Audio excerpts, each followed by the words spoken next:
Hey everyone, आज हम करने वाले हैं 2 सितंबर 2024 के the Hindu and Indian express दोनों ही न्यूज़पेपर का एनालिसिस।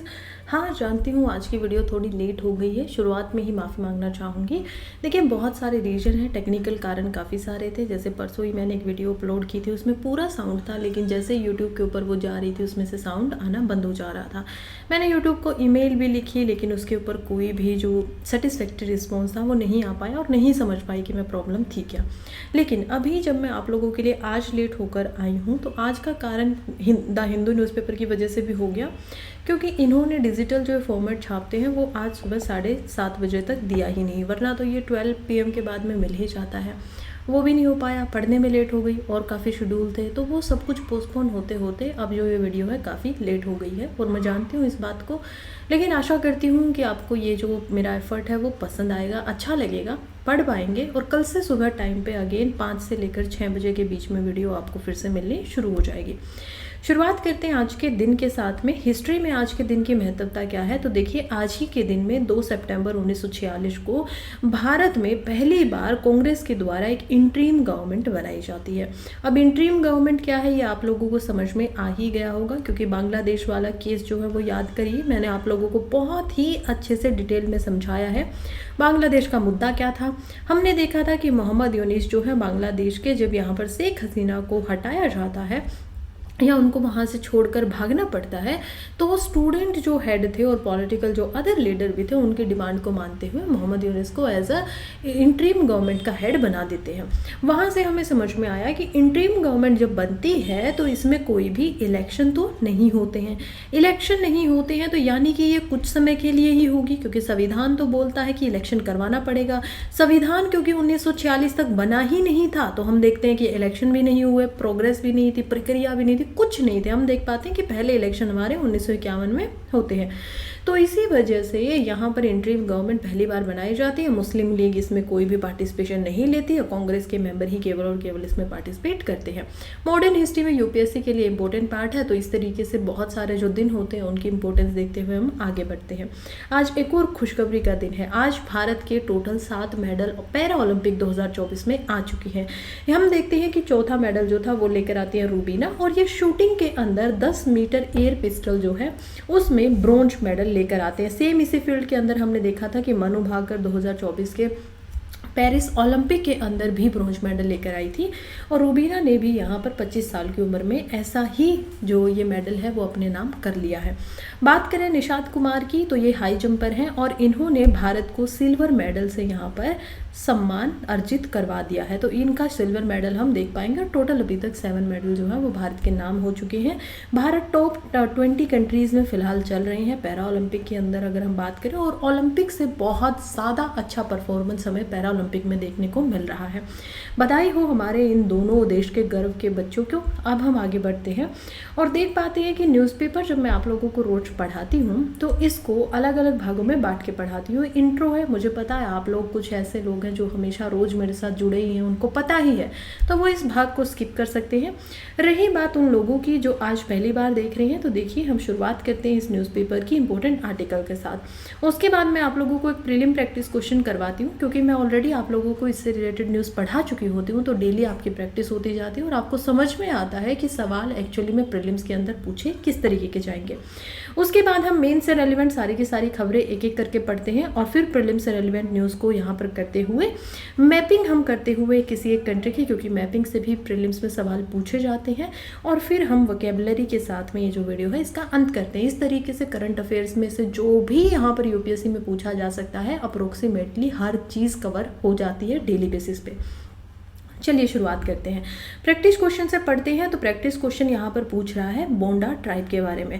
अब मैंने आप लोगों को पढ़ाया था कि कैसे बोंडा ट्राइब जो है उनको यहाँ पर उनकी तरफ से एक बच्चा जो है वो MBBS के लिए सिलेक्ट हो गया है। मैंने आप लोगों को कल ही ये पढ़ाया था। जल्दी से आप मुझे इसके बारे में जो एक्स्ट्रा इन्फॉर्मेशन मैंने दी थी उसके आधार पर इन दोनों में से कौन से स्टेटमेंट ठीक है ये बताएंगे, या तो कमेंट में लिख दीजिए, या आसपास कहीं कोई नोटबुक या डायरी आपके पास होगी ही तो उस पर लिख दीजिए, ताकि आपको पता रहे कि आपने आंसर जो दिया था वो करेक्ट है या नहीं है। बोंडा ट्राइब की बात करें तो बोंडा ट्राइब जो है उनको रेमो भी बोला जाता है। स्टेटमेंट पहली ये कह रही है, और कह रही है कि प्राइमरली ये झारखंड में रहते हैं। दूसरी स्टेटमेंट बात करिए कि बोंडा ट्राइब जो है वो एज अ रिकॉग्नाइज की गई है 75 पर्टिकुलर वनरेबल ट्राइबल ग्रुप के अंदर, जो कि गवर्नमेंट ऑफ इंडिया के द्वारा किया जाता है, यानी कि यूनियन गवर्नमेंट इसको करती है। अब आपको दोनों में से ठीक आंसर जो है वो बता देना है। चलिए मैं आप लोगों को आंसर जो है जल्दी से बता देती हूँ। आंसर इसका होगा ऑप्शन बी। क्यों? क्योंकि हम बात करें बोंडा ट्राइब की, और बोंडा ट्राइब जो है वो झारखंड में भी रहती है, प्लस ओडिशा में भी रहती है, और प्लस हम देख पाएंगे यहाँ पर छत्तीसगढ़ को भी। लेकिन जब बात आती है यहाँ पर कि ये प्राइमरली प्राथमिक तौर पे किस जगह पे रहते हैं, तो हम देख पाएंगे कि ये ओडिशा में ज़्यादा पाए जाते हैं। उनके जंक्शन पे हम देख पाएंगे कि ये तीनों स्टेट की जहाँ पर बॉर्डर एरिया वहाँ पे ये रहते हैं। दूसरी बात करें तो स्टेटमेंट 2 बिल्कुल ठीक है कि यूनियन गवर्नमेंट के द्वारा एक PVTGS ग्रुप जो है, यानी कि पर्टिकुलरली वनरेबल ट्राइब ग्रुप, ये यहाँ पर निकाला गया है। और इसमें टोटल भारत के अंदर 75 ऐसी ट्राइब्स है जिनको रखा गया है जो कि सबसे ज़्यादा वनरेबल हैं, जो कि सबसे ज़्यादा पिछड़ी हुई है। इनमें से एक है बोंडा ट्राइब, और यहाँ पर ये स्टेटमेंट 2 जो है वो इसकी ठीक हो जाती है। आगे बढ़ते हैं, लेकिन उससे पहले बता देती हूँ कि अगर आपको इस वीडियो की PPT या फिर जो आपके सब्जेक्ट हैं हिस्ट्री, ज्योग्राफी, अलग जो साइंस एंड टेक्नोलॉजी, बेसिकली जो प्रीलिम्स में आने वाले सारे UPSC के सब्जेक्ट हैं, अगर उनसे रेलिवेंट अगर आपको हैंड रिटन नोट्स चाहिए हों तो आप मेरे टेलीग्राम चैनल को ज्वाइन कर सकते हैं। वहाँ पर वीकली बेसिस पे आपको एक तो मंथली टारगेट मिल जाते हैं, और दूसरा वीकली बेसिस के ऊपर आपको जो नोट्स हैं वो भी प्रोवाइड हो जाते हैं। तो ये है यहाँ पर पूरा का पूरा जो हैंडल होता है टेलीग्राम का। आप इसको लिखेंगे टेलीग्राम के सर्च बार में तो आपको ग्रुप मिल जाएगा, वहाँ से आप ज्वाइन कर सकते हैं। अब हम पढ़ेंगे UPSC मेंस से रेलिवेंट सारी की सारी खबरें। शुरुआत करते हैं पहले न्यूज़ से, जो कि बात कर रही है कि तेलुगु फिल्म इंडस्ट्री जो है वो भी वुमन के लिए यहाँ पर 2022 में जो रिपोर्ट आई है हरेसमेंट के ऊपर केरला तेलुगु के अंदर, जो केरला के अंदर हम देख पाते हैं मलयालम इंडस्ट्री थी, तो उसके अंदर जो देखने को मिला है, अब तेलुगु फिल्म इंडस्ट्री भी वही मांग रही है। बेसिकली मुद्दा क्या हो जाता है कि GS पेपर 2 के अंदर हम वनरेबल जो सेक्शन है उसमें वुमन को यहाँ पर देखेंगे। दूसरा, इसको हम GS पेपर 2 में ही सोशल जस्टिस को देखेंगे कि यहाँ पर देखिए कैसे हमारी जो महिलाएं हैं वो काम करते हुए भी सुरक्षित नहीं है, तो सेफ्टी एक नॉर्म हो जाता है। तीसरा, यहाँ पर गवर्नेंस भी आ जाती है कि गवर्नेंस की क्या भूमिका रहेगी, कैसे सुधार हो, लॉ मेकिंग कैसे हो, ये सब हम देखेंगे।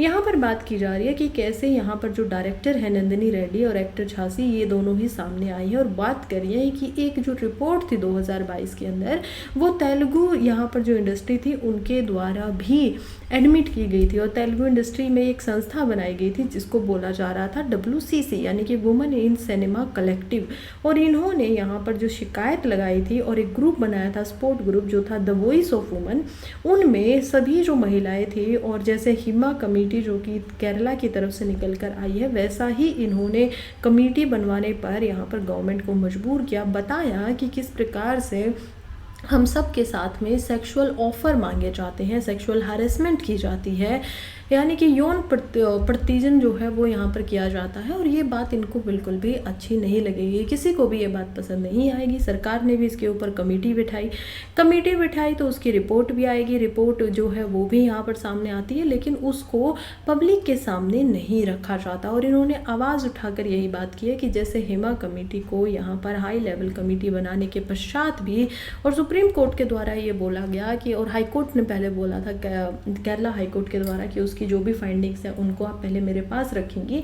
और फिर हम देख पाते हैं कि कैसे यहाँ पर उसको 19 अगस्त को पब्लिक के लिए भी कर दिया गया था, जिसमें बहुत सारे नाम जो थे वो सामने आए। क्योंकि मोस्टली जो हम लोग हैं वो नॉर्दर्न इंडिया की बात कर रहे हैं, तो उन एक्टर्स को इतना ज़्यादा नहीं जानते हैं, तो बहुत बड़ा मुद्दा नहीं बना इस साइड में। लेकिन बात ये है कि यहाँ पर बात हो रही है वुमेन सेफ्टी की। बात यहाँ पर हो रही है कि एक महिला जो काम करना चाहती है एक ऐसी इंडस्ट्री में जहाँ पर महिलाओं के बिना काम नहीं हो सकता है। आप कोई मूवी बना रहे हैं तो उसके लिए महिला जो है वो तो चाहिए ही ना। डायरेक्टर अगर नंदिनी रेड्डी है वो बताती है कि किस प्रकार से यहाँ पर लोग उनको गलत तरीके से ट्रीट करते हैं, सोचते हैं कि महिला तो डायरेक्टर हो ही नहीं सकती, पोजीशन बड़ी रख ही नहीं सकती। तो इसी वजह से ये बार बार यही उम्मीद लगा रहे हैं और कह रहे हैं कि इन्होंने जो रिपोर्ट साबित की थी और जिन भी लोगों का उसमें नाम आया था उनके ऊपर भी एक्शन होना चाहिए, ताकि न्याय जो है वो यहाँ पर बहुत इन जैसी महिलाओं को मिल सके। नेक्स्ट आर्टिकल वैसे स्टेट पीसीएस में थोड़ा बहुत किसी के काम आ सकता है। यहाँ पर आर्टिकल बात कर रहा है पोलिंग की। देखिए हमें समझ में आता है कि कैसे हमारा इलेक्शन कमीशन ऑफ इंडिया जो है वो क्या करवाता है, वो यहाँ पर पोलिंग करवाता है। मैंने आप लोगों को कॉन्स्टिट्यूएंसीज भी समझाई थी, मैंने आप लोगों को समझाया था कि इलेक्शन कमीशन ऑफ इंडिया जो है हमारा, उसका काम होता है कि वो जो स्टेट गवर्नमेंट्स हैं उनके भी इलेक्शन करवाए और यहाँ पर जो यूनियन गवर्नमेंट है उसके भी इलेक्शन करवाए। अभी हमने लोकसभा के जो इलेक्शन है वो देखे थे। अभी यहाँ पर अलग अलग जो स्टेट है उनमें इलेक्शन होने वाले हैं और अब 2 स्टेट है, एक हरियाणा और एक जम्मू कश्मीर, जिन दोनों के अंदर यहाँ पर इलेक्शन एक ही महीने में अक्टूबर में ही हम होते हुए देख पा रहे थे। अक्टूबर 1 को ये होने थे, लेकिन अब दोनों के ही इलेक्शन को पोस्टपोन कर दिया गया है और 5 अक्टूबर किया गया है। इसका पीछे का कारण ये है कि ये देखिए इसके पास ये पावर आपको समझनी है कि इलेक्शन कमीशन के पास डेट देने की पावर भी है, उसको पोस्टपोन करने की पावर भी है, इलेक्शन को रद्द करने की पावर भी है। ये सारी की सारी शक्तियां जो हैं वो इलेक्शन कमीशन के पास होती है। कारण ये बताया जा रहा है कि हरियाणा के अंदर हिसार का जो एरिया है उसमें हम देखेंगे कि एक बिश्नोई कमेटी रहती है जो कि अक्टूबर 1 से लेकर अक्टूबर 5 तक उनका सेंचुरीज ओल्ड फेस्टिवल बनाने वाले हैं। और उन्होंने बोला है क्योंकि इसमें बहुत सारी जो जनसंख्या है उसको राजस्थान जाना पड़ेगा इस फेस्टिवल को सेलिब्रेट करने के लिए, इसी वजह से वो लोग वोटिंग में यहाँ पर सम्मिलित नहीं हो पाएंगे। तो ये तो उनका अधिकार ही छिन्ना हो गया। जब उनकी तरफ से यहाँ पर इलेक्शन कमीशन को चिट्ठी लिखी जाती है, उसके बाद में इलेक्शन कमीशन ने भी इस पे ध्यान दिया और इसके पश्चात ही उन्होंने ये जो हॉलीडेज़ हैं अक्टूबर 1 से पहले, उसी बिहाफ पर यहाँ पर ये जो पूरा का पूरा प्रस्थागन किया गया है वो कर दिया है। पोस्टपोनमेंट हम यहाँ पर देख पाएंगे। लेकिन हमें समझना है इलेक्शन कमीशन ऑफ इंडिया के बारे में जीएस पेपर 2 में, क्योंकि एक आर्टिकल था जिसकी मदद से हम इसको भी करते हुए चलेंगे। बात करें इलेक्शन कमीशन ऑफ इंडिया की तो हम देख पाते हैं कि किस प्रकार से जनवरी 25, 1950 को इसको एक कॉन्स्टिट्यूशनल बॉडी बनाया जाता है। यानी कि कॉन्स्टिट्यूशन में आर्टिकल 324 अनुच्छेद 324 के तहत पर इसको हम देख पाते हैं यहाँ पर जो हमारा पार्ट 15 है इंडियन कॉन्स्टिट्यूशन का, उसमें रखा जाता है। आर्टिकल 324 के अंदर बहुत सारी पावर्स है, शक्तियां हैं, जैसे कि सुप्रीटेंडेंस की, इलेक्शन जहां हो रहा है तो इलेक्शन कमीशन उसके ऊपर पूरी नज़र रख सकते हैं। डायरेक्शन की, यानी कि वो उनको कोई भी निर्देशन दे सकते हैं। और कंट्रोल करने की कि कोई भी जो भी इलेक्शन, अब मैं आपको बताऊंगी, इन सभी इलेक्शन में ये 3 शक्तियाँ इनके पास मेनली रहती है। कौन कौन सी? पार्लियामेंट का इलेक्शन हो, स्टेट लेजिस्लेटिव असेंबलीज का इलेक्शन हो, प्रेसिडेंट का इलेक्शन हो या फिर वाइस प्रेसिडेंट का इलेक्शन हो, ये सारी शक्तियां हम देख पाते हैं आर्टिकल 324 दे देता है इलेक्शन कमीशन ऑफ इंडिया यानी कि ईएसआई के अंदर। कंपोजिशन की बात करें यानी कि इसके अंदर क्या क्या यहाँ पर बॉडी है और कैसे ये बना हुआ है, स्ट्रक्चर क्या है, तो आर्टिकल 324 ये भी बताता है कि यहाँ पर एक चीफ इलेक्शन कमिश्नर होना चाहिए और वो जो number of other election commission है वो भी हो सकते हैं, वो डिपेंड करेगा प्रेसिडेंट के ऊपर, वो जब चाहे इनकी नंबर बढ़ा सकते हैं। अब यहाँ पर देखा नहीं गया तो हम देख पाते हैं कि कैसे 1989 में क्या हुआ था कि हमने सबसे पहली बार हमारी जो वोटिंग की एज थी उसको 21 साल से घटाकर 18 साल कर दिया था। अब ये किया तो उससे पहले एक ही चीफ इलेक्शन कमिश्नर होते थे, लेकिन अब ये किया तो लोड बढ़ेगा, वोटिंग में जो वोटर होंगे उनकी संख्या बढ़ेगी और इसी वजह से हमारे प्रेसिडेंट ने यहाँ पर 2 और इलेक्शन कमिश्नर जो थे उनकी नियुक्ति कर दी थी। लेकिन उसके बाद में फिर एक बार इसको हटा दिया गया और फिर हम देखते हैं 1991 में दोबारा से एक मल्टी बॉडी कॉन्स्टिट्यूशनल बॉडी जो है ये बन जाती है और आज के समय पे हमारे पास 3 इलेक्शन कमिश्नर हमें देखने को मिलते हैं। उनमें से एक चीफ इलेक्शन कमिश्नर होते हैं, 2 और इलेक्शन कमिश्नर होते हैं। हालांकि उनकी जो शक्तियां हैं वो बिल्कुल बराबर हैं, उनकी सैलरी भी बराबर होती है, लेकिन जस्ट आप नाम में थोड़ा सा डिफरेंस समझेंगे। और दूसरा जो सबसे बड़ा डिफरेंस है जो आपको प्रीलिम्स के लिए याद रखना है, चीफ इलेक्शन कमिश्नर से पूछे बिना यहाँ पर जो अदर इलेक्शन कमिश्नर होते हैं उनको यहाँ पर हटाया नहीं जा सकता, यानी कि रिकमेंडेशन चाहिए अगर उनको हटाना है। और टेन्योर की जो पूरी की पूरी सिक्योरिटी होती है, यानी कि 6 साल तक लगातार आप as a chief election commissioner रहेंगे, वो केवल और केवल चीफ इलेक्शन कमिश्नर के पास ही होती है। और 65 ईयर्स तक का हम देख पाते हैं कि इनकी मैक्सिमम एज होती है कि यहाँ के बाद में आप नहीं रह सकते हो। तो जो अदर इलेक्शन कमिश्नर होते हैं 2, उनको हटाया जा सकता है अगर रिकमेंडेशन की जाए चीफ इलेक्शन कमिश्नर के द्वारा, और चाहे अभी उनको 3 साल ही हो गए हों, 6 साल उनका जो था वो रहना था उनको, लेकिन उनके पास में टेन्योर की सुरक्षा नहीं है, तो 3 साल में 1 साल में कभी भी उनको हटाया जा सकता है। लेकिन हटाया कैसे जाएगा? हटाया ऐसे जाएगा जैसे से सुप्रीम कोर्ट के जज को हटाया जाता है। तो सुप्रीम कोर्ट के जज को जिस प्रकार से हटाया जा सकता है ना, वैसे ही यहाँ पर इनको भी हटाया जा सकता है। और वो कैसे होगा कि या तो इनका बिहेवियर जो है वो मिसफिट हो गया है, या फिर इन्होंने कॉन्स्टिट्यूशन के अंदर जो कुछ बोला गया था उसको नहीं माना है, उसकी अवहेलना की है। तो ये 2 चार्जेस होते हैं मेनली। अब हम देखते हैं कि अपॉइंटमेंट कैसे होता है। अपॉइंटमेंट की बात करें तो जो चीफ इलेक्शन कमिश्नर होते हैं उनको प्रेसिडेंट के द्वारा ही अपॉइंट किया जाता है। हालांकि आप लोगों को पता है कि प्रेसिडेंट जो होते हैं वो अपॉइंटमेंट करते हैं, लेकिन इनको देता कौन है? अभी से पहले हम देख रहे थे कि यहाँ पर गवर्नमेंट के द्वारा ही इनको बताया जाता था, लेकिन हम देख पाएंगे कि किस प्रकार से 2023 के अंदर सुप्रीम कोर्ट ने अभी 3 बॉडी इनकी एक कमेटी बना दी है। सुप्रीम कोर्ट ने बोला है कि जो भी चीफ इलेक्शन कमिश्नर का यहाँ पर सिलेक्शन करेंगे उसमें जो हेड होंगे एक कमेटी होगी जिसमें प्राइम मिनिस्टर भी होंगे। दूसरा, इसमें 2 मेंबर होंगे लीडर ऑफ अपोजिशन। अब बहुत बार क्या होता है ना, लीडर ऑफ अपोजिशन बन नहीं पाता है। क्यों? क्योंकि उसके लिए 10% मिनिमम वोट आपकी होनी चाहिए, सीट होनी चाहिए लोकसभा के अंदर। अब मान लीजिए किसी के पास नहीं है ये और कोई भी लीडर ऑफ अपोजिशन नहीं बन रहा, तो क्या होगा? लार्जेस्ट पार्टी, अब कोई भी लार्जेस्ट पार्टी जो है विपक्ष की, तो उनका जो लीडर है उसको यहाँ पर लीडर ऑफ अपोजिशन मान लिया जाएगा। लेकिन वो होते नहीं है, लेकिन इस कमेटी में वो आ सकते हैं।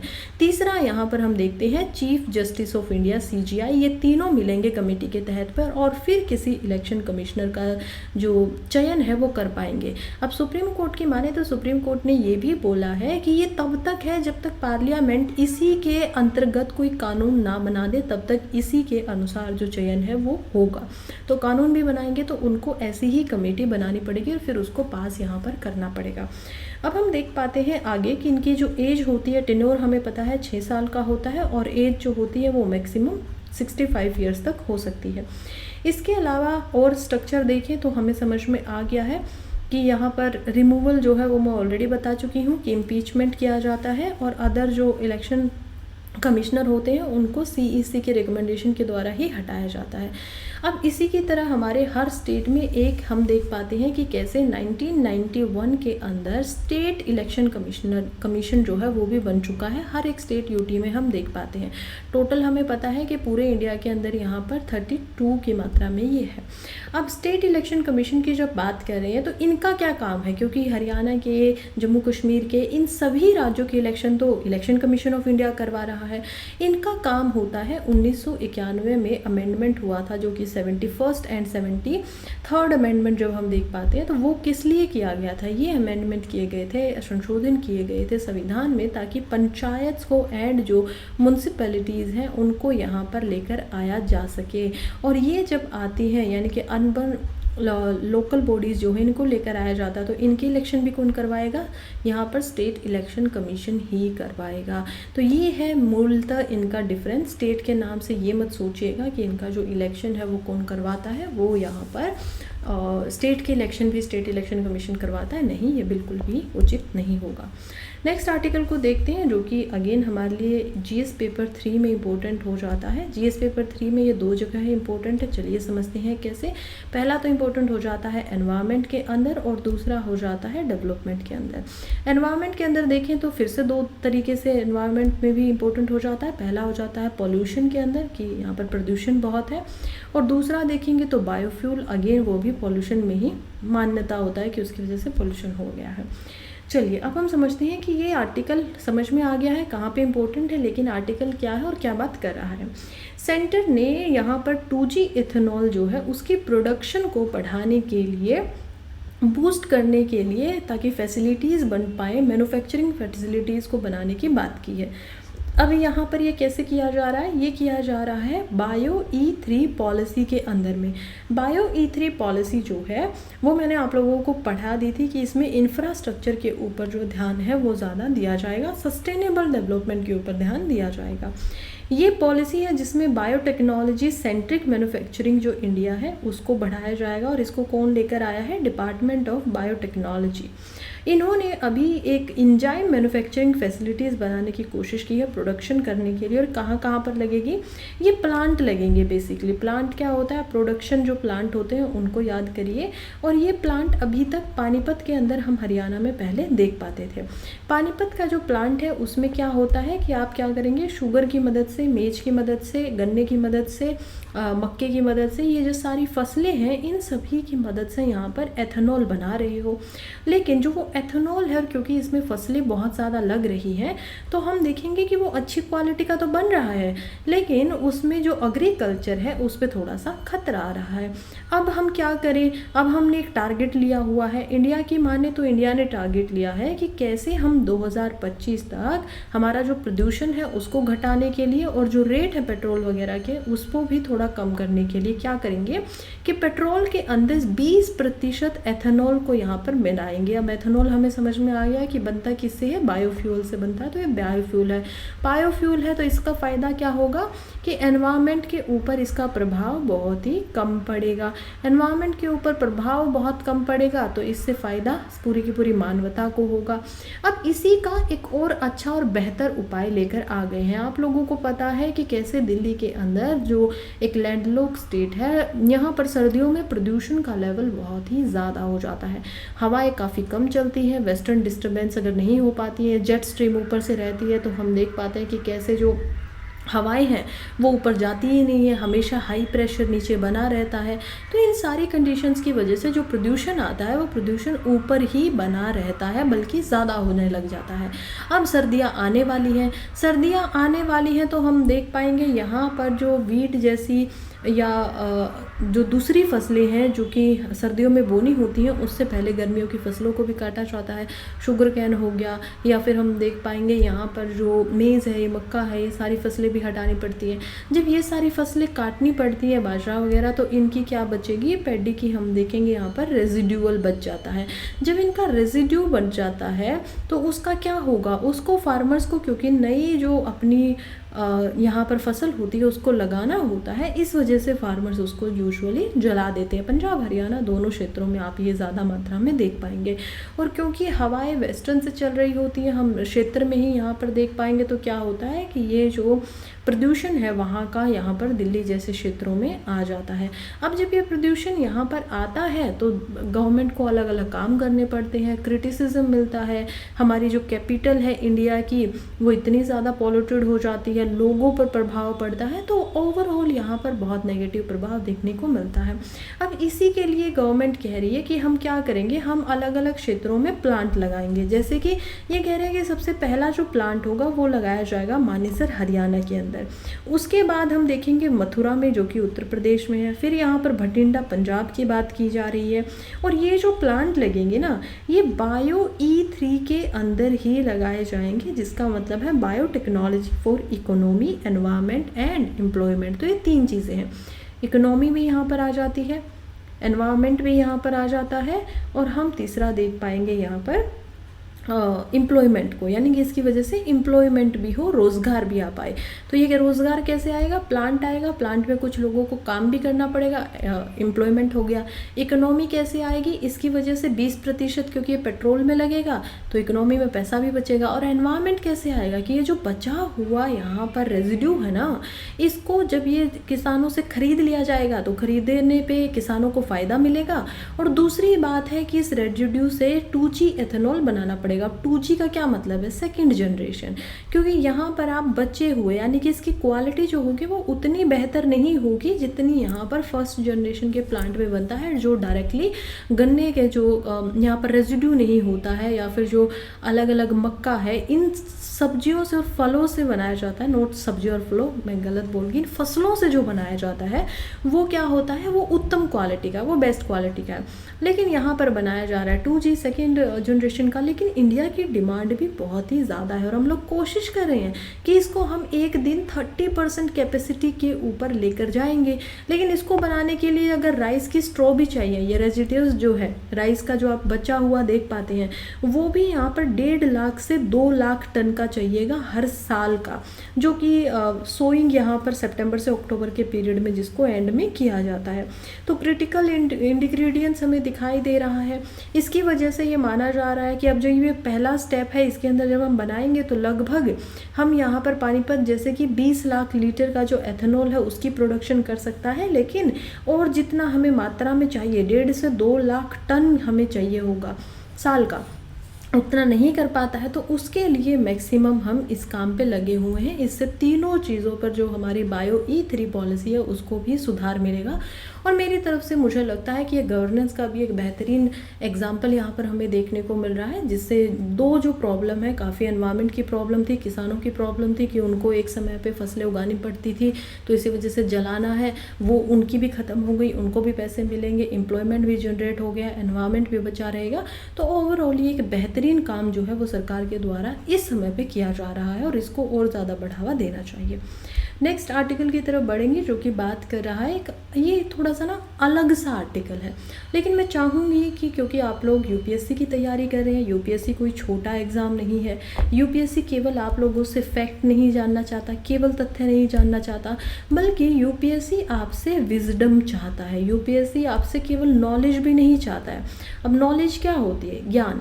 लेकिन नॉलेज के बिना विजडम क्या होता है? विजडम यहाँ पर हम देख पाएंगे होता है ज्ञान से भी बढ़कर आपकी समझ, कि आपको जो ज्ञान दिया जा रहा है आप उसको समझ कैसे पा रहे हो।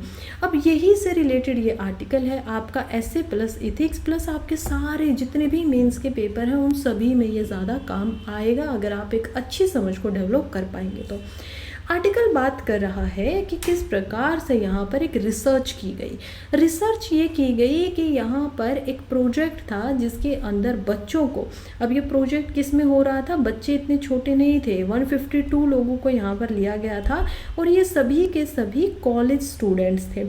इन लोगों के ऊपर ये जो रिसर्च है, ये जो रिसर्च पब्लिश भी हुई है journal of research in science teaching के अंदर में, उसमें बताया गया कि यहाँ पर इन 152 कॉलेज स्टूडेंट्स को क्या किया गया था, 2 आर्टिकल पढ़ने को दिए गए थे। अब एक आर्टिकल कह रहा था, उसके अंदर थ्योरी बता रहा था साइंस के ऊपर कि ये चीज़ हो सकती है, ये चीज़ नहीं हो सकती है, मैं बताऊँ भी कि वो थ्योरी क्या थी। लेकिन दूसरा आर्टिकल के अंदर सच्चाई लिखी हुई थी। सच्चाई क्या लिखी हुई थी? तथ्य लिखे हुए थे, फैक्ट लिखे हुए थे। अब ये किस फैक्ट की बात कर रहा है, चलिए वो समझते हैं। यहाँ पर जो फैक्ट की बात की जा रही है ना, वो की जा रही है एक तत्व की। यहाँ पर जो बात की गई है वो कह रहा है कि कैसे फ्लोराइड नाम का जो यहाँ पर तत्व होता है, अगर उसको पानी में मिला दिया जाए और उसकी मात्रा अगर हम डिपेंड करें तो वो हार्मफुल होता है। ये हमें एक आर्टिकल 1 बताता है कि वो बहुत हार्मफुल है, उसको नहीं मिलाना चाहिए।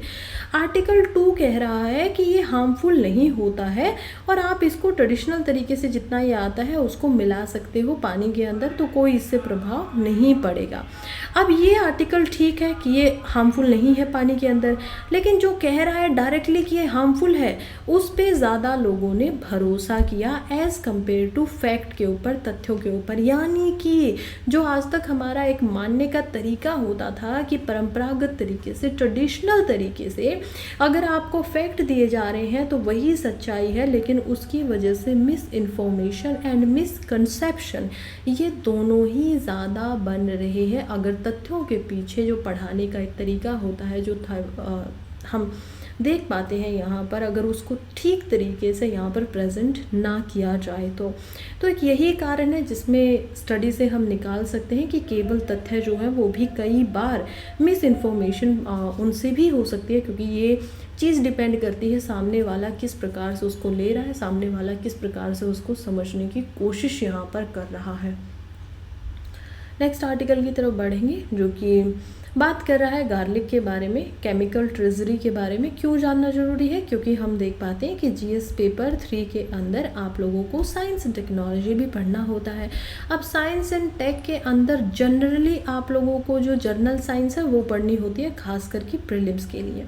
अब ये बता रहे हैं कि किस प्रकार से जो प्लांट्स होते हैं ना, वो अपने आप को एनिमल्स की तरह प्रेडिक्टर से बचा नहीं सकते हैं। प्रेडिक्टर्स कौन होंगे? जो शिकार करेंगे, किसी चीज़ को खाएंगे।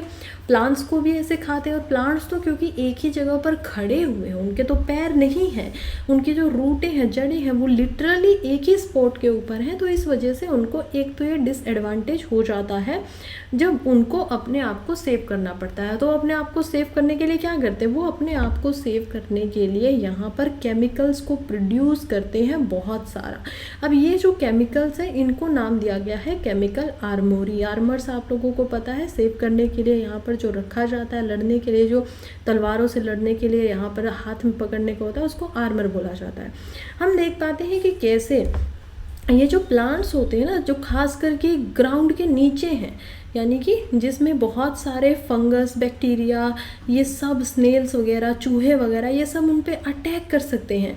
तो इन्होंने अपने आप के लिए केमिकल्स बनाना इस्तेमाल कर दिया। फॉर एग्ज़ाम्पल अनियन को आप देखेंगे, ऐसे फूड जो कि यहाँ पर हम ज़मीन के नीचे से लाते हैं, इसी में गार्लिक हमें दिखाई देता है। ये ऐसे फूड हैं जिनके अंदर बहुत सारे केमिकल्स हमें इनकी ग्रोथ में ही दिखाई देते हैं। अगर गार्लिक की बात करें तो 2300 से ज़्यादा केमिकल्स गार्लिक में पाए जाते हैं, और बियरली आज तक हम अगर पोषण की बात करें तो हमें समझ में आता है कि 70 ही उनमें से ऐसे केमिकल हैं जो कि हमारे लिए ह्यूमन न्यूट्रिशन के लिए काम किए हैं। जिसमें से मेन जो 3 है, उसमें magnesium, selenium and vitamin B6, ये 3 आ जाते हैं, जो कि गार्लिक काफ़ी रिच होता है और इसी वजह से इसको खाना चाहिए। अब बात करें तो सुमेरियन, यानी गार्लिक कोई छोटी चीज़ नहीं है। गार्लिक लॉन्ग हिस्ट्री से हम देख पा रहे हैं इंसानों की, क्योंकि सुमेरिया की जो सभ्यता थी, जो कि लगभग 4000 साल पहले थे, उसमें क्ले की टैबलेट, मिट्टी की टैबलेट, यानी मिट्टी का एक ऐसा आप मानेंगे, एक मिट्टी को इस प्रकार से दिया और उसके ऊपर कुछ कुछ लिख दिया। अब इसको टैबलेट बोला जाता है। अब ये जो टैबलेट थी 4000 पुरानी हमें मिली, और इसके ऊपर अलग अलग रेसिपीज़ हमें गार्लिक की देखने को मिलती हैं।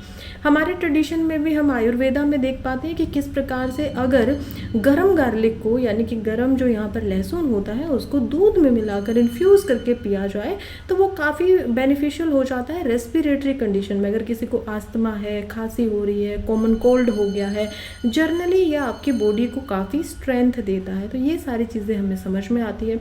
जर्नल साइंस के लिए बस आप लोगों को यही समझना चाहिए कि कैसे प्लांट्स जो होते हैं वो अपने आप को यहाँ पर सेव करते हैं। नाउ इंडिया वैसे भी सेकंड लार्जेस्ट प्रोड्यूसर है अगर हम गार्लिक की बात करें तो, ये भी एक एक्स्ट्रा इन्फॉर्मेशन थी। Next article is again important for us in GS paper 3। क्यों जीएस पेपर 3 में इम्पोर्टेंट हो जाता है? क्योंकि यहाँ पर हम पढ़ेंगे अभी एनिमल्स के बिहेवियर को, और यूजुअली जो प्रीलिम्स है उसमें भी एनिमल्स के जो बिहेवियर है उसके ऊपर बड़े सवाल आते हैं। तो चलिए समझते हैं। यहाँ पर एक सवाल किया गया है कि फायरफ्लाई जो होते हैं, जिनको जुगनू भी बोला जाता है, जो कि आपने कभी देखा होगा बचपन में कि जब उड़ते हैं तो उनके अंदर से रोशनी निकलती है, लाइट निकलती है। अब ये जो लाइट है ये कैसे निकलती है? येलोइश कलर की वो लाइट होती है, और क्या इसका फ़ायदा दूसरी स्पीशीज़ या जो स्पाइडर्स होते हैं वो उनको फंसाने के लिए कर लेते हैं? तो यही इसका आंसर है। देखिए फायरफ्लाइज जो होती है ना, वो जो ये फ्लैशिंग करती हैं सिग्नल्स की, वो एक दूसरे से कम्युनिकेट करने के लिए करती है, बातचीत करने के लिए करती हैं अदर फायरफ्लाइज से। यूजुअली हम देखेंगे कि जो मेल फायरफ्लाइज होती हैं उसमें मल्टीपल्स फ्लैशेस निकलती हैं, यानी कि एक साथ वो 2-2 फ्लैशेस को निकालते हैं, और इसका कारण होता है कि ताकि वो फीमेल्स को यहाँ पर अट्रैक्ट कर सके। फीमेल्स को देखें तो वो 1 लैट्रन यहाँ पर फ्लैश लाइट करती है ताकि वो मेल्स को अट्रैक्ट कर सके, यानी कि उनको पता चल सके कि कौन इनमें से फीमेल है, कौन यहाँ पर मेल है।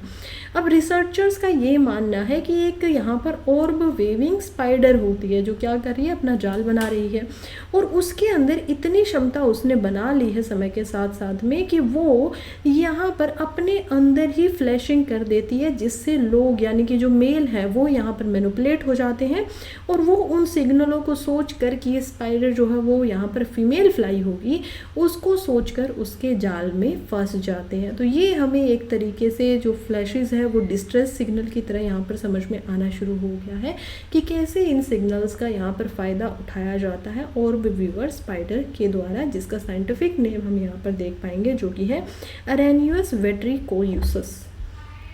नेक्स्ट आर्टिकल पढ़ते हैं जो कि हमारे लिए जियोपॉलिटिक्स में इम्पोर्टेंट हो जाता है और वनरेबल की कैटेगरी में अगेन जीएस पेपर 2 जो है उसमें आप वुमन की कैटेगरी में इसको समझ पाएंगे। अब हम जियोपॉलिटिक्स में समझ रहे हैं तो बात यहाँ पर हो रही है अफ़गानिस्तान की और बात हो रही है अफ़गानी औरतों की।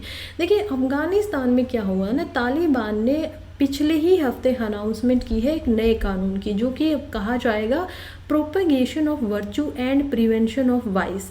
इसके अनुसार में यहाँ पर शरिया जो कानून है या फिर इस्लामिक कानून जिसको बोला जाता है, वो यहाँ पर जो अफ़गानिस्तान के लोग हैं उनके ऊपर लागू कर दिया गया है। इसमें बहुत सारे ऐसे कानून हैं जो कि औरतों को और ज़्यादा दबाएंगे, उनकी जो स्थिति है उसको और ज़्यादा दयनीय यहाँ पर करेंगे, जिनमें से कुछ एग्जाम्पल आप देख पाएंगे। जैसे कि इसमें जो औरतें हैं उनको पूरा का पूरा अपने शरीर को ढककर चलना है, उनके हाथ पैर मुंह कुछ भी बाहर दिखाई नहीं देना चाहिए। दूसरी बात यहाँ पर है कि उनको अपनी आवाज़ जो है वो भी केवल और केवल अपने घरों में ही रखनी है। उनकी हंसने की आवाज़ कहीं पर पब्लिक प्लेस पर बाहर नहीं आनी चाहिए। उनको सिंगिंग नहीं करनी है। उनको कोई भी फोटोग्राफिक जो होते हैं फ़ोन वगैरह के अंदर वो किसी को भी नहीं खींचना है। अगर किसी लिविंग क्रिएचर की यहाँ पर बात हो रही है, ज़िंदा इंसान की बात हो रही है, तो वो बिल्कुल भी नहीं होना चाहिए। इंसान हो या जानवर हो, अगर कोई भी चीज़ लिविंग है तो वो नहीं करना है। इसके अलावा वुमेन्स जो है उनको इमोरल माना जाएगा, यानी कि उनको टेम्पटेशन की वजह से कोई भी औरत किसी भी दूसरी औरत से या किसी भी ऐसी औरत से जो कि नॉन मुसलमान है, मुस्लिम है ही नहीं, या फिर इमोरल है, जो अच्छे व्यवहार नहीं करती है, जैसे चैंटिंग वगैरह करती है या ज़्यादा ज़ोर से बोलती है, तो उन किसी के साथ में भी बात नहीं करनी है। और अगर ऐसा करते हैं वो पाई जाती है, या हेयर कट वगैरह कर लेते हैं मेन के लिए भी कि वो बियर्ड्स जो है उनको ग्रो करेंगे, कटवाएंगे नहीं, नेक टीज वगैरह पहना करेंगे, वेस्टर्न स्टाइल हेयर कट्स को नहीं करवाएंगे। और जो यहाँ पर बच्चे हैं उनके गेम्स के ऊपर भी यहाँ पर हम देख पाएंगे कि कैसे बहुत सारे प्रतिशोध लगा दिए गए हैं। कैसे कि बच्चे जो ट्रेडिशनली मार्बल से खेलते थे, जिनको छोटी छोटी जो मार्बल्स होते हैं छोटे छोटे, जिनको कंचा भी बोला जाता है, उनके साथ में जो खेलते थे या वॉलनट वगैरह के साथ में खेलते थे, उनको भी यहाँ पर बैन कर दिया गया है, क्योंकि इसको गैम्बलिंग के फॉर्म के तरीके से माना गया है। वुमेन के लिए ट्रैवल करना बैन है अगर उनके साथ में कोई भी मेल यहाँ पर नहीं है। और अगर ऐसा पाया गया कि एक वुमन जिसके साथ में कोई गार्डियन यानी कि उसी के परिवार का कोई आदमी जो है वो ट्रैवल नहीं कर रहा है, तो उनको इसकी सजा, जो उनको ट्रैवल करवा रहे हैं कैब ड्राइवर या कोई भी ड्राइवर, उसको भी उसकी पनिशमेंट मिलेगी। लेकिन ये पनिशमेंट देंगे कौन?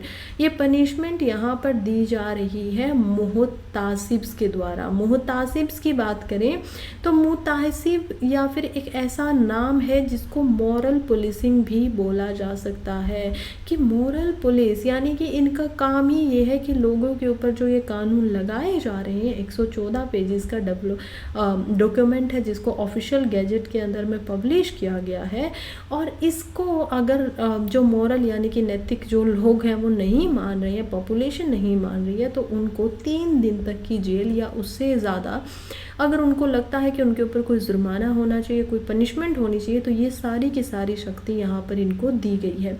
क्या ये नया डेवलपमेंट है? क्या इससे पहला यहाँ पर जब तालिबान नहीं था तब ऐसा नहीं होता था? तो देखिए ऐसा भी नहीं है। बहुत सारी ऐसी रेगुलेशन थी जो पहले ही अफ़गानिस्तान में देखने को मिलती थी, लेकिन अगर अफ़गानिस्तान की हिस्ट्री पे हम जाएं तो ये जो एक्सट्रीम रेग्रेशन दिखाई दे रहा है ना, ये हमें काफ़ी बाद में आके दिखाई दिया है, क्योंकि अफ़गानिस्तान के अंदर 1919 के अंदर तो औरतों को पहले ही वोट करने का अधिकार भी मिल चुका था। उसी अफ़गानिस्तान में 1980 के दशक में हम देखते हैं कि यहाँ पर औरतें जो थी वो मिनिस्टर भी बनी, जजेस भी बनी, डॉक्टर भी बनी, सिंगर भी बनी हुई थी यहाँ पर। और प्रोग्रेस जो थी, हाँ रूरल एरिया में थोड़ी कम थी, लेकिन वो तो आप इंडिया में भी देख पाएंगे, लेकिन ऑल ओवर सही सब कुछ चल रहा था। तालिबान पहली बार जब आता है तो 1996 से लेकर 2001 में आता है और वुमेंस को बहुत ही पीछे, बिल्कुल मेडिवल एरिया के अंदर यहाँ पर धकेल देता है। उनकी फ्रीडम, उनकी आज़ादी, इन सभी चीज़ों को छीन लिया जाता है। और अब तालिबान जब आया है तो अब दोबारा रिटर्न हुआ है पावर में 2021 में। इसको तालिबान 2.0 बोला जा रहा है, जो कि पहले पहले थोड़ा मॉडरेट दिखाई दे रहा था। हम देखते हैं कि बहुत सारे ऐसे तालिबानी भी हैं जिनको यूएन के जो जर्नल्स हैं उन्होंने देखा और CNN के इंटरव्यू वगैरह में बताया कि उनकी खुद की बेटियां जो हैं वो अलग अलग जगह पर, जैसे कि लंदन वगैरह के अंदर, जो अदर कंट्रीज़ हैं उनमें पढ़ने के लिए गई हैं। लेकिन अब तालिबान के अंदर अफ़गानिस्तान में लड़कियों की जो शिक्षा है वो बिल्कुल ही रोक दी गई है। प्रॉपरली उनके ऊपर बैन जो है वो लगा दिया गया और पढ़ाया भी जाएगा तो यही मोरल चीज़ें पढ़ाई जाएंगी। कोई साइंस, हिस्ट्री, ये सब सब्जेक्ट्स जो हैं वो नहीं पढ़ाए जाएंगे। ये यहाँ पर देखने को मिल रहा है। इसके अंदर इंटरनेशनल रिस्पांस क्या रहा है? यूएन की वुमेन के अकॉर्डिंग अगर हम जानें यूनाइटेड नेशन में, तो उन्होंने इसको ऑपरेसिव बनाया है कि ये तो बिल्कुल दबाव दे देने वाला है, और उन्होंने बोला है कि इसको जल्दी से वापस रिपील कर देना चाहिए। लेकिन तालिबान ने बोला कि क्योंकि वो अब यूएन से कोई भी मदद नहीं ले रहे हैं, अफगानिस्तान में कोई असिस्टेंस मिशन नहीं चल रहा है, तो इसी वजह से हम इसको यूएन की किसी भी बात को नहीं मानेंगे। इंडिया की बात करें तो देखिए, हमारी भी मिनिस्ट्री ऑफ एक्सटर्नल अफेयर जो है उन्होंने यहाँ पर एक स्टेटमेंट निकाली है जिसमें हमने बोला है कि इंडिया कॉन्स्टिटेंटली यहाँ पर सपोर्ट करता है वुमेन की एजुकेशन को, क्योंकि हम भी हमारी जो औरतें हैं, महिलाएं हैं, उनको बिल्कुल बराबरी का यहाँ पर मानते हैं। एटलीस्ट गवर्नमेंट में बार बार जो नारी सशक्तिकरण है उसके ऊपर ध्यान दिया जा रहा है, बताया जा रहा है कि they are 50% of our GDP और हमें उनको साथ लेकर मुख्य धारा में लाकर यहाँ पर आगे बढ़ना होगा, तभी जो रिजल्ट है वो पॉजिटिव आएंगे पूरे के पूरे नेशन के लिए। तो हम इस चीज़ में एटलीस्ट अफगानिस्तान के साथ में बिल्कुल भी नहीं रहे। हाँ, गवर्नमेंट बदली थी तो हमने तालिबान को एक्सेप्ट किया था कि ठीक है अब ये उनकी फॉर्म ऑफ गवर्नमेंट है, लेकिन इसके हम लोग बिल्कुल खिलाफ हैं। बात करते हैं नेक्स्ट आर्टिकल की, जो कि कह रहा है कि कैसे जब कोई स्पेस के अंदर एस्ट्रोनॉट जाता है तो उनके शरीर पे क्या क्या प्रभाव पड़ते हैं। क्यों ये आर्टिकल आ रहा है, मैंने आप लोगों को इसके बारे में 2-3 बार पहले भी बता दिया है। क्यों आ रहा है, क्योंकि हमें समझ में आया है कि सुनीता विलियम्स जो कि नासा की यहाँ पर एस्ट्रोनॉट्स है और उनके साथ में गए हुए हैं बैरी विल्मॉट, ये दोनों के दोनों यहाँ पर किसके द्वारा इंटरनेशनल स्पेस स्टेशन जो है उस पर लेकर गए थे, ये लेकर गए थे बोइंग स्टार लाइनर के द्वारा। लेकिन अब ये एक ऐसी पहली क्रू टेस्ट फ्लाइट थी जो कि नासा के द्वारा ना कंडक्ट करके बोइंग, जो कि आप देखेंगे एक क्या है, वैसे नासा के द्वारा भी इसमें रोल था, लेकिन बोइंग जो है वो एक यहाँ पर प्राइवेट कंपनी है।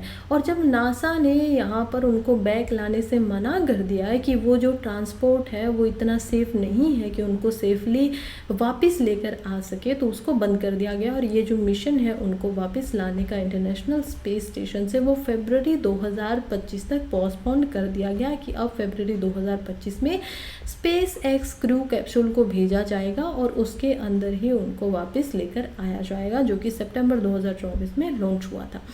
अब हम देखते हैं कि स्पेस में वो इतने समय तक रहेंगे, ये तो बहुत ज़्यादा लंबा समय हो गया, तो इसमें उनके शरीर के ऊपर क्या क्या प्रभाव पड़ सकते हैं।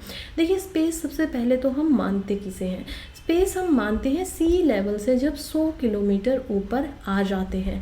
क्यों? क्योंकि यहाँ पर आपको माइक्रो ग्रेविटी कंडीशन जो है वो देखने को मिलती है, यानी कि ग्रेविटी जो है वो ख़त्म होनी शुरू हो जाती है और आप जो है वो हवा में ही उड़ना शुरू कर देते हो, तो ये हमें दिखाई देता है। अब माइक्रो ग्रेविटी कंडीशन देखेंगे तो इसका मतलब यही हुआ कि रिसर्चर्स को अभी तक इफ़ेक्ट जो है वो समझने पड़ेंगे इसके ऊपर कि लंबे समय तक ये कितना प्रभाव डालती है। क्योंकि अभी तक क्या हुआ था कि हम देख पाते हैं कि कैसे 1990 के दशक में केवल 1 मिनट से लेकर यहाँ पर 30 मिनट तक के समय तक रिसर्चर्स जो थे वो क्या करते थे, एस्ट्रोनॉट्स वगैरह स्पेस में रहते थे। आज के समय पर ये ज़्यादा बढ़ गया है। आज के समय पे हम देखेंगे कि ये जो समय है ये तो 6-6 महीने तक आ चुका है। अब 6 महीने की जिसकी अवधि आ चुकी है, क्योंकि सुनीता और विल्मोर दोनों ही यहाँ पर 220 दिनों तक से ज़्यादा समय के लिए इंटरनेशनल स्पेस स्टेशन के ऊपर रह चुके हैं, तो उनके ऊपर और क्या प्रभाव पड़ेगा ये समझना बहुत इम्पोर्टेंट हो जाता है। जब हम ये समझते हैं तो कुछ साइंटिस्ट का और यहाँ पर न्यूट्रिशंस का इन सब का मानना है कि देखिए जो भी एस्ट्रोनॉट्स इन्वॉल्व रहते हैं 70% जो है उनको न्यूरल ऑकुलर सिंड्रोम जो है वो होने की संभावना रहती है। अब ये क्या है, इसमें जो आपका हेड है यानी आपका सिर जो होता है उसके अंदर बहुत सारा फ्लूइड एंटर कर जाता है, खास करके आपकी आंखों के पीछे, और जिसकी वजह से आपकी जो आंखें हैं यानी आपकी जो दृष्टि होती है देखने की वो कमज़ोर होना शुरू हो जाती है। बॉडी बहुत समय तक वेटलेस रहती है, जिस वजह से हम देखते हैं कि वेट नहीं आ रहा है, आप पैर नहीं रख पा रहे हो, तो क्या होगा, आपका जो दिल है उसको भी काम कम करना पड़ेगा, और काम करना पड़ेगा तो वो हो सकता है कि श्रिंक कर जाए, कि एक समय पर हार्ट का जो यहाँ पर हम देख पाएंगे कि साइज था वो इतना था, लेकिन अब उसको काम ही कम करना पड़ रहा है तो वो श्रिंक होना शुरू हो गया। तो ये भी हो सकता है, जिस वजह से ये तो बहुत बड़ी प्रॉब्लम हो जाती है, हार्ट इशू यहाँ पर होगा। तीसरा पार्ट है मस्कुलर में क्या होगा कि शरीर जो होगा वो मसल मास को छोड़ना शुरू कर देगा, क्योंकि ऑब्वियसली स्ट्रेंथ की आवश्यकता ही नहीं, आप तो हवा में फ्लोट कर रहे हो, ज़रूरत नहीं पड़ रही है, जिसकी वजह से जो ब्लड होता है रेड ब्लड सेल, उसमें से भी ये माना गया है कि ब्लड में से रेड ब्लड सेल इसकी वजह से काफ़ी मात्रा में कम हो जाते हैं एज़ कम्पेयर टू अगर ग्राउंड के ऊपर यहाँ पर कोई इंसान रह रहा है। तो नेचर मेडिसिन ने यह भी क्वालिफाई किया कि लॉस रेट यहाँ पर पूरा तो नहीं बताया जा सकता कि रेड ब्लड सेल का कितना है, लेकिन हाँ ग्राउंड से तो ज़्यादा है, ये ज़रूर हम बोल सकते हैं। इन सिम्टम्स को कोज कौन करता है, कैसे ये सिम्टम्स आते हैं, इसका कारण है समय सबसे बड़ा सिम्टम हमें दिखाई देता है। जितने लंबे समय तक एस्ट्रोनॉट्स वहाँ पर रहेंगे उतने ज़्यादा सिम्टम्स यहाँ पर हो सकते हैं। तो अब क्या इसमें जो सुनीता विलियम्स है और बिल विल्मोर है उनकी जान को खतरा हो सकता है? नहीं। इसके पीछे क्या कारण है, जो ये नहीं मैं बोल रही हूँ ना, इसके पीछे का कारण है क्योंकि वो जिस जगह पर रह रहे हैं इंटरनेशनल स्पेस स्टेशन में, वहाँ पर उनके लिए एक तो खाना न्यूट्रिशन का पूरा ध्यान रखा जाता है।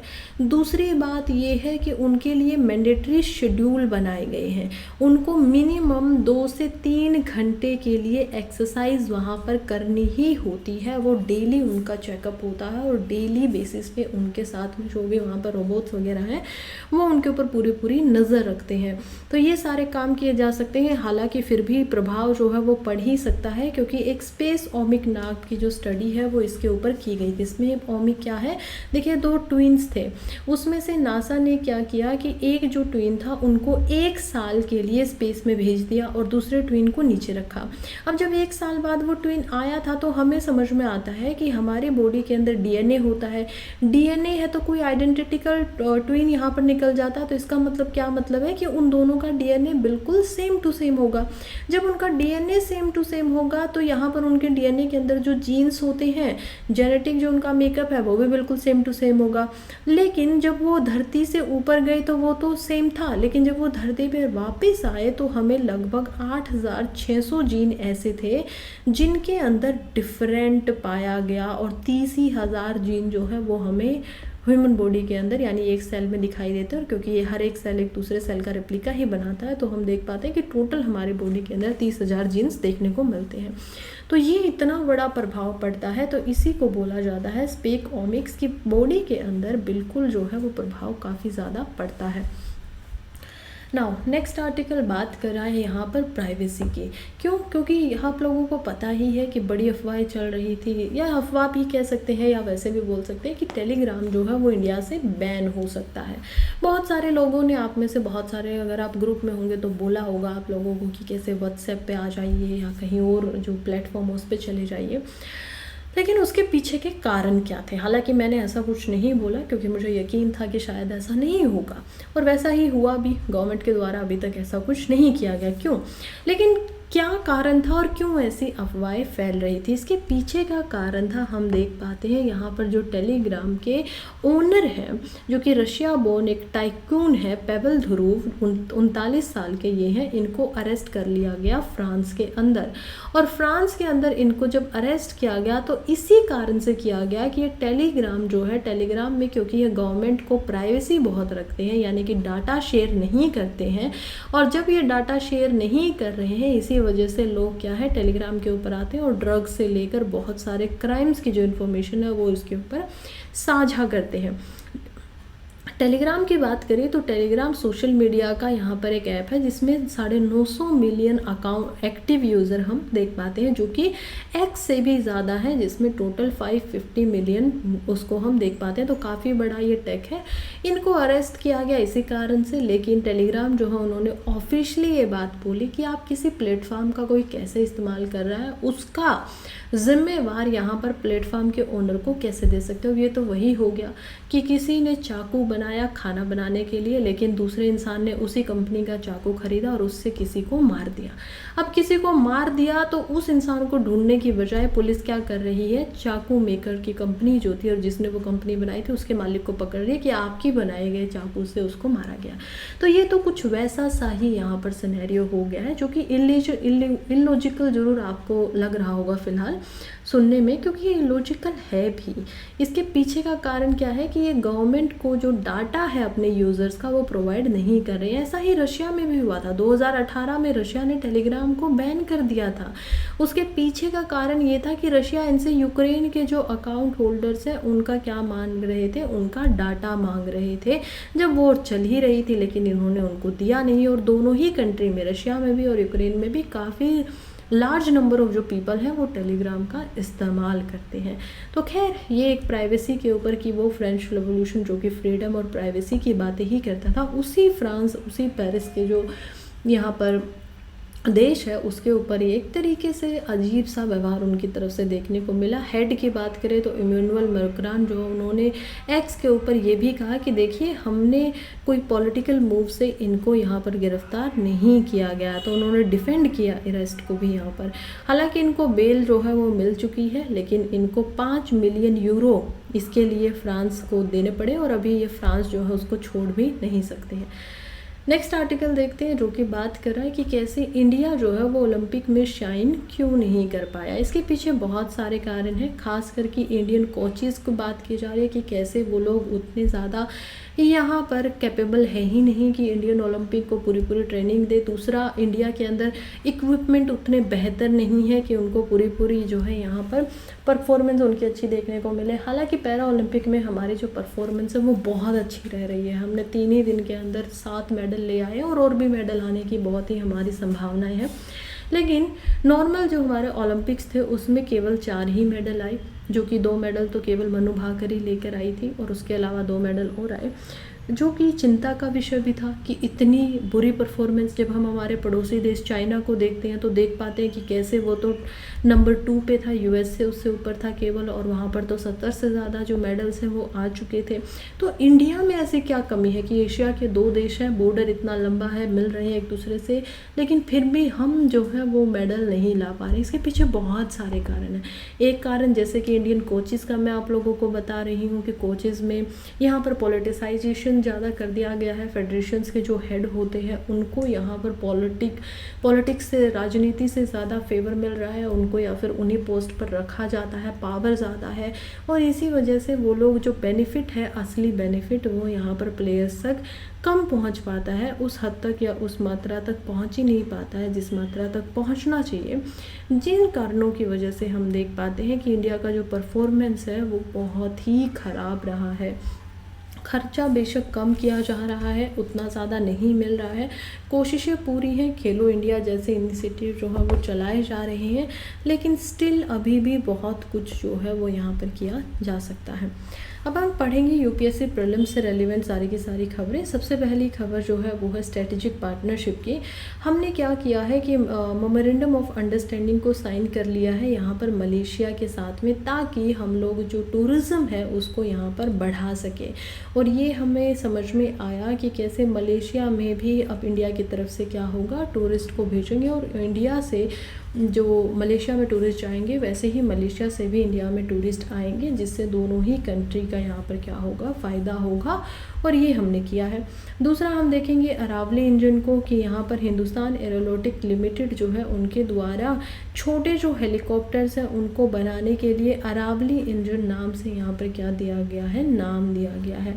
हाल के द्वारा यह बनाया जा रहा है और इसके अंदर इंजन का इस्तेमाल होगा। ये बहुत नीचे तक आ सकता है क्योंकि छोटा है, साइज़ में बहुत बड़ा है नहीं, तो ये हमारे लिए डिफेंस में भी फ़ायदेमंद होने वाला है। तीसरा हम देखेंगे कोलंबो सिक्योरिटी कनक्लेव। अब ये क्या है, CSC देखिए रीजनल सिक्योरिटी ग्रुपिंग है जो कि 2011 में बनाई गई थी, और इसमें इंडियन ओशन को हम देख पाते हैं मैरीटाइम सिक्योरिटी के लिए, और India, Sri Lanka and Maldives, in 3 country को देख पाएंगे। हालांकि इसमें मॉरिशियस जो है वो भी मेंबर बन चुका है। शुरुआत इसमें 2011 में इंडिया, श्रीलंका एंड मालदीव्स, इन्हीं तीनों जो कंट्री उन्होंने बनाया था, और इंडियन ओशन मैरीटाइम सिक्योरिटी को ध्यान में रखते हुए ही बनाया गया था। इसके अंदर अब ऑब्जर्वर स्टेट को भी हम देख पाएंगे, जिसमें बांग्लादेश एंड सेचुलिस जो आइलैंड्स है वो भी यहाँ पर भाग बनना चाहते हैं, और अभी उनको ऑब्जर्वर स्टेटमेंट में रखा गया है। नेक्स्ट आर्टिकल बात करा है कि कैसे LGBTQI जो है वो अब जॉइंट बैंक अकाउंट खोल पाएंगे अपने पार्टनर के नाम से as a nominee. Central government के द्वारा आप देख पाएंगे कि कैसे मिनिस्ट्री ऑफ फाइनेंस के अंदर डिपार्टमेंट ऑफ फाइनेंशियल सर्विस जो है उन्होंने इस बात को कंफर्म किया है कि सुप्रीम कोर्ट की जजमेंट के ऊपर, जो कि 17/10/2023 में यहाँ पर आई थी, Supriyo versus Supriya Chakraborty and union of India के खिलाफ में ये केस था। इसमें यह बोला गया था कि पर्सन जो है क्यूर कम्युनिटी से बिलोंग करते हैं, उनके पास एक जॉइंट बैंक अकाउंट खोलने की यहाँ पर या नॉमिनी करने की उनका जो रिलेशनशिप है उनके पार्टनर के साथ में, वैसा कोई भी यहाँ पर जो प्रावधान है वो नहीं दिया गया है। इसके अंदर रिजर्व बैंक ऑफ इंडिया ने अभी इसको यहाँ पर लागू कर दिया गया है। अंडर सेक्रेटरी हम देखेंगे अरुण कुमार के द्वारा ये स्टेटमेंट दी गई है, और इसी के साथ में हम देख पाएंगे कि कैसे जो क्यूर कम्युनिटी यहाँ पर देखने को मिलती है, जिसमें lesbian, gauge, bisexual, transgender, cures, ये सब आते हैं। तो ये सब अब इनके जो पार्टनर हैं, हालांकि ये अब शादी तो अभी भी जो है वो लीगल नहीं है, लेकिन इनका रिश्ता जो है उसको इलीगल नहीं माना जाएगा, और ये बैंक अकाउंट के अंदर भी उनको एज अ अपना पार्टनर दिखाकर यहाँ पर खाते खोल पाएंगे। या कल को मान लीजिए किसी पार्टनर की डेथ हो जाती है तो उसके पश्चात उनका जो नॉमिनी है, अगर वो अपने साथी को यहाँ पर नॉमिनी रखना चाहते हैं अपने पैसे के लिए, तो वो उस चीज़ पे भी कार्रवाई यहाँ पर पूरी हो पाएगी।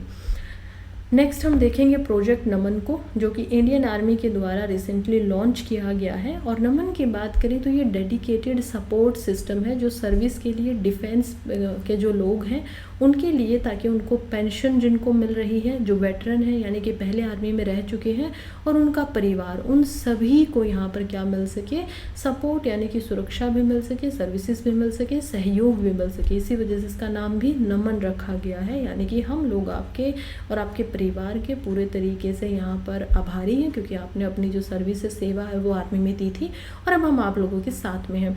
ये देखेंगे कि कैसे इम्प्लीमेंटेशन ऑफ स्पर्श के लिए इसको लाया गया है। अब स्पर्श क्या है, स्पर्श यहाँ पर हम देख पाएंगे, स्पर्श यानी कि SPARSH, system for pension administration Raksha, ये यहाँ पर लाया गया है, जिसमें डिजिटल पेंशन सिस्टम किया गया है, जिसके द्वारा जो पेंशन है वो डिफेंस पेंशनर को यहाँ पर क्रिटिकल नीड के लिए उनकी एक्सेसिबल जो फैसिलिटीज़ होती हैं उनके लिए, उनके परिवार के लिए पूरी कंट्री में उनको दिया जाए, ये लेकर आया गया है। अब हम देखते हैं मैपिंग को। मैपिंग के अंदर देख पाएंगे मलेशिया को, क्योंकि मलेशिया में ही हमने क्या किया है, अभी टूरिज़्म के लिए यहाँ पर अपने वो ट्रीटी की है। ऊपर देखेंगे तो देख पाएंगे कि कैसे मलेशिया जो है वो एक्चुअली में थाईलैंड के साथ में अपनी लैंड बाउंड्री यहाँ पर इसका जो आधा भाग है वो लगाता है, और दूसरी जो इसकी लैंड बाउंड्री है वो हम देख पाएंगे इंडोनेशिया के साथ में। इंडोनेशिया के साथ में सुमात्रा और जावा 2 आइलैंड हमें दिखाई देते हैं। तो सुमात्रा के साथ में मैरीटाइम बाउंड्री लगती है, और ऊपर मलेशिया के बीच में हम देख पाते हैं कि कैसे साउथ चाइना सी जो है वो मलेशिया को 2 भागों में बांट देता है। एक है वेस्ट मलेशिया, दूसरा है ईस्ट मलेशिया। मलेशिया की कैपिटल की बात करें तो ये है कुलालुम्पुर। और हम देख पाएंगे कि कैसे ऊपर भी यहाँ पर वियतनाम है, इसके ऊपर हमें गल्फ ऑफ थाईलैंड के साथ में मैरीटाइम बाउंड्री दिखाई दे रही है।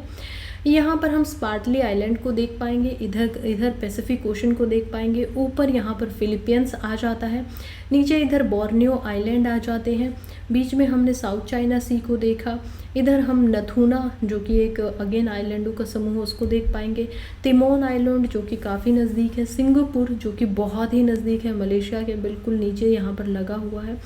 इसके अलावा हम देख पाते हैं कि कैसे यहाँ पर 2-3 इम्पोर्टेंट रिवर्स हैं, जैसे कि यहाँ पर रजांग रिवर को हम देख पाते हैं, सुगूत रिवर को देख पाते हैं, इसी में हम क्वांतन या फिर फगांग रिवर को भी देख पाते हैं जो कि यहाँ की काफ़ी बड़ी रिवर्स है और काफ़ी इम्पोर्टेंट रिवर्स हैं।